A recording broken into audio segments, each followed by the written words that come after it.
morning. I'm Sherry Heil, and this is Be an Idealist, sponsored by Amplified Concepts, which allows freelancers, independent marketing consultants such as myself, to build teams so we could better serve our clients' marketing needs. Today, I want to talk about all or nothing. This is something that more and more I'm seeing in politics with the purity test of if a politician doesn't believe everything I believe, then I'm not going to vote for them, I'm not going to support them. If a party doesn't believe everything I believe, or if I'm part of a party, I have to believe everything that party believes. That purity test is happening. We see it in relationships, we see it in art, this all or nothing expectations. We also see it in business more and more, and for a variety of reasons, both because of opportunities, but also because I think we see a lot of this because we live with this expectation of rapid change. Every week, we hear of a new disruptive technology that's changing our lives. When I was growing up, I'm Generation X, we got the microwave. That was like one of the big inventions of my childhood was the microwave, because no longer did it take 30, 40 minutes for mom to cook dinner. Now she could pop it in the microwave and we have something within 5 minutes. And so we got criticized a lot as Generation X as the microwave, wanting it now generation. But as we know, change has just continuously made things faster and faster. I don't even need to know what channel a show is on. I don't know what my channels are at all on my TV. I just grab the remote, say what I want to watch, and it pops on. I have no idea what channel it's on. So we live in this world of rapid change, rapidly getting what we want when we want it, when we say we want it.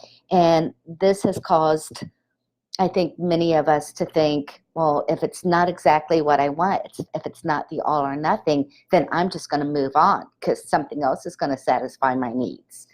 And that attitude has really sabotaged many people's pursuit of creating their ideal life.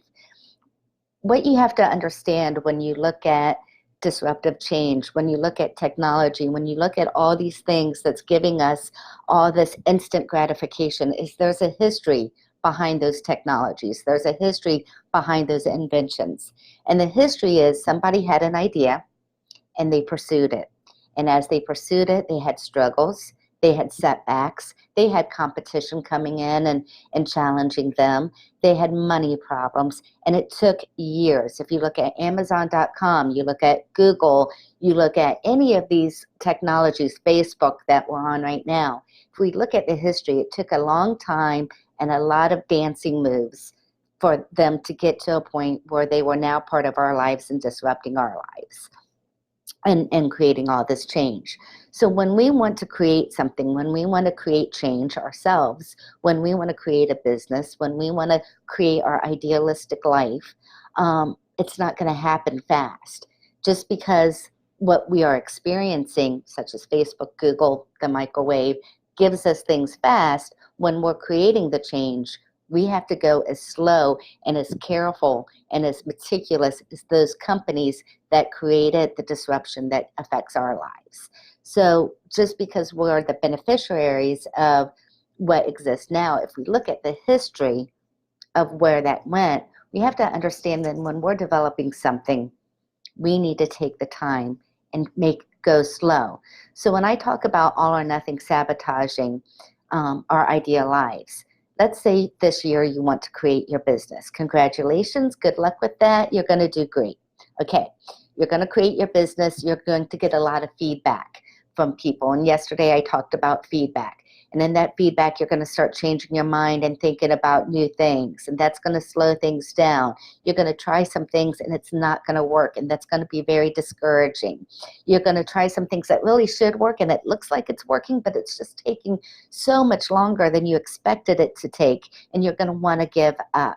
You know, if you give up, if you let setbacks make you change course, if you feel like I am not going to go drive Uber Eats to pay my bills because I'm just going to get a regular job because this business that I'm trying to build isn't working, then you're never going to build that business.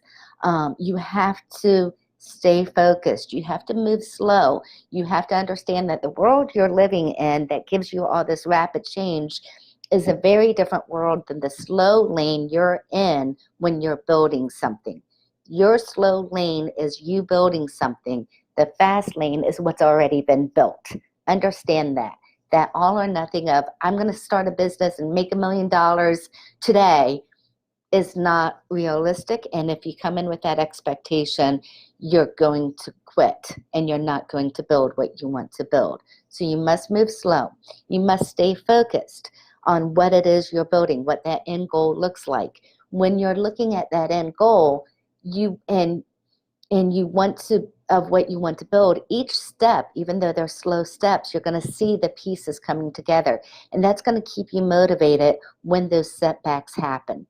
When I first started in sales, one of the best sales training I had was that we measured things that led to sale. We didn't measure the final sale. So we knew how many phone calls it took to get a client on the phone. We knew how many clients we had to talk to get an order. We knew how many orders we had to get to fulfill that order. And so we measured each thing. I made 50 phone calls today. Yay, I'm that much closer to my goal. So that's how you need to look at whatever goal you have, is what are the little steps that it's going to take to get to that big vision, and measure those steps. Go slow. Stay in your lane. Stay focused. And finally, anytime you start feeling like this is just taking too long, listen to podcasts that talk about the history of the disruptive companies. Look at, articles. Look at biographies or books. Listen to a lot of How I Built This podcast, and all these companies that you think, oh yeah, so they built that now it exists and now it's everywhere. Think of Five Guys, the burger place. That actually took a long time. He started a burger place in a hole in the wall, and it took a long time for him to become a chain where there's a Five Guys in every single shopping center.